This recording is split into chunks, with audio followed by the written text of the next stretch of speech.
Tsepiso Makwetla was also in Bulawayo. Tsepiso, a very good morning to talk to us about the campaign rallies on the final day of campaigning ahead of the polls on Monday.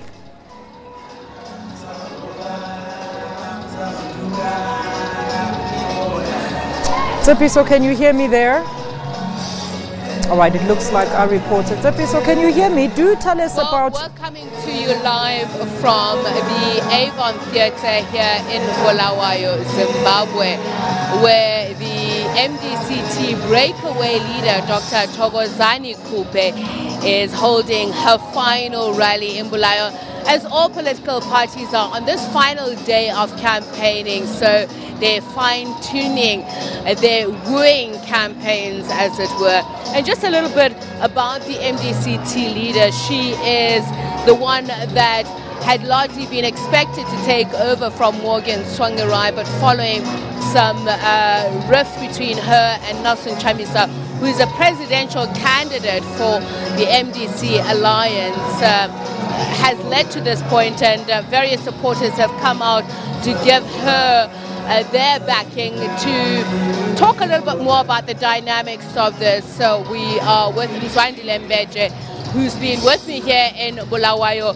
Mzwandile, we were listening to a song earlier on that was saying, and it was actually a spoof of what we had of Mama Winnie Madikizela Mandela's funeral with Julius Malema saying, "Mama, give us a signal." And they are saying the country is in crisis. Tell us a little bit more about the mood, the sentiment of those gathered here. You know, what I've seen since I got here was that indeed the country is divided, given this kind of faction that is meeting here. Remember, they are supposed to be a bigger part of the MDC alliance, but because of the ructions within the party, they went it alone.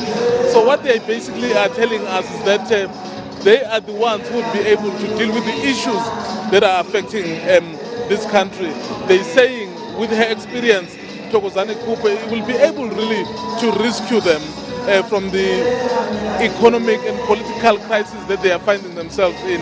So I guess it's the sentiment that is being felt here, and elsewhere perhaps people will feel a bit more differently. I was just looking at the crowd gathered here, Mzwai. We're seeing a lot of young people, we're seeing a lot of women, and just reflecting on the electoral code, which I was looking at now as well from the ZEC, one of the things it emphasizes is that women have a right to participate in political processes and they have a right to be heard.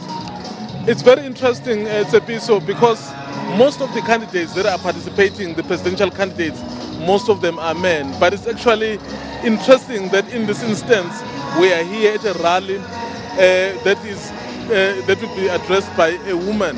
So which really does indicate that as much as there are those barriers, so there are those who really want to break the barriers and really show that they can actually lead. So that is why perhaps you see those young people very excited, but we will see if really she's able to draw the bigger crowds that we've been seeing elsewhere, particularly for the incumbent president and then for the opposition party leader, Nelson Chamisa.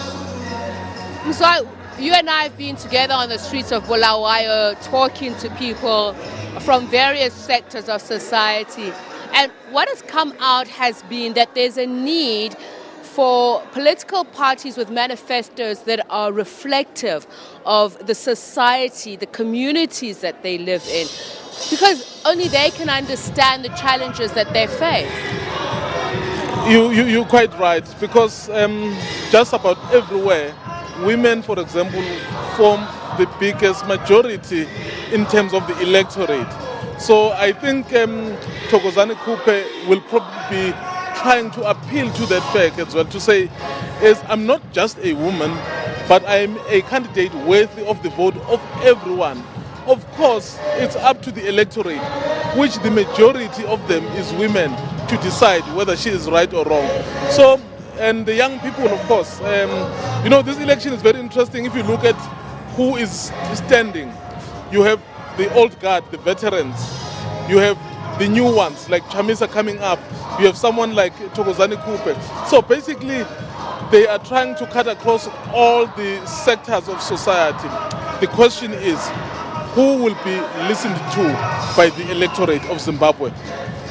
You know, Mzwandile, another issue is societal or attitudinal changes.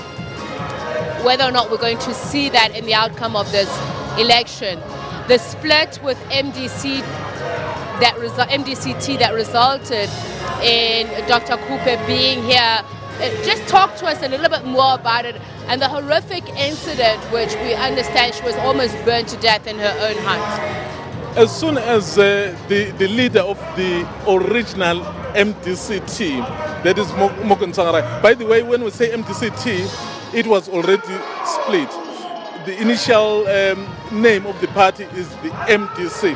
But as they fought along the way, the party split. You had MDC team, and then you have MDC of Ngube and MDC of Mutambara. So then you had BT basically splintering away. So then what happened with the death of Morgan Tsvangirai, who was now leading the bigger faction of the MDC team? You then had the jostling for power between Chamisa and Cooper. So all of them felt they were the rightful heirs to the throne.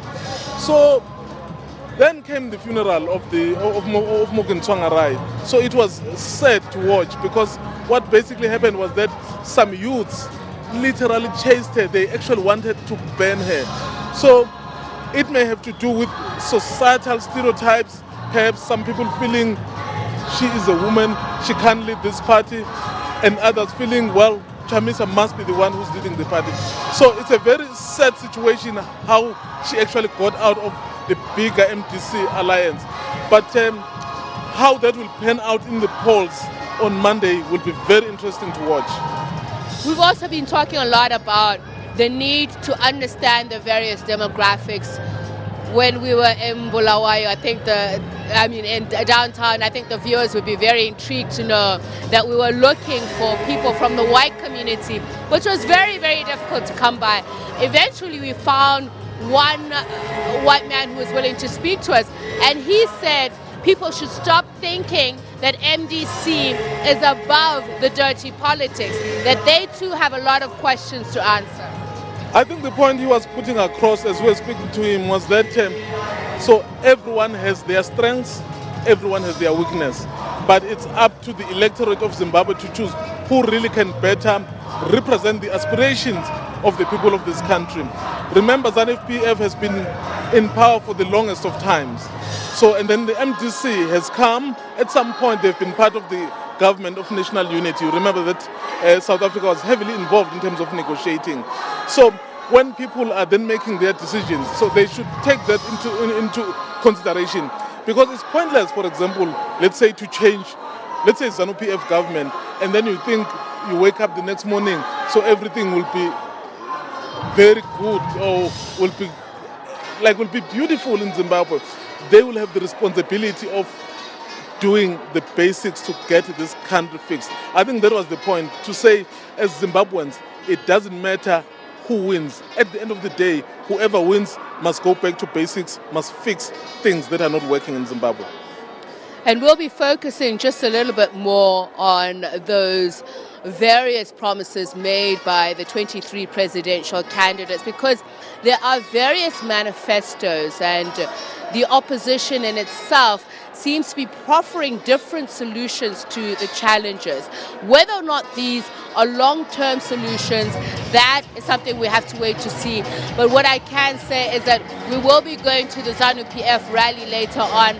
Already there are at least assertions that when you talk about ZANU-PF, they're putting up a strong challenge. Those who are experiencing cash flow problems, as you've heard from our colleagues, have now seen a change in the past 2 days ahead of the elections because money is being printed. Is that a reality, a lived reality for Zimbabweans in the next couple of months or years to come? We'll find out in later broadcasts. It's back to you in Johannesburg. Tsepiso Makwetla alongside Mzwandile Mbeje, they are in Bulawayo, also gauging the preparations on the last day of campaigns ahead of Monday's election.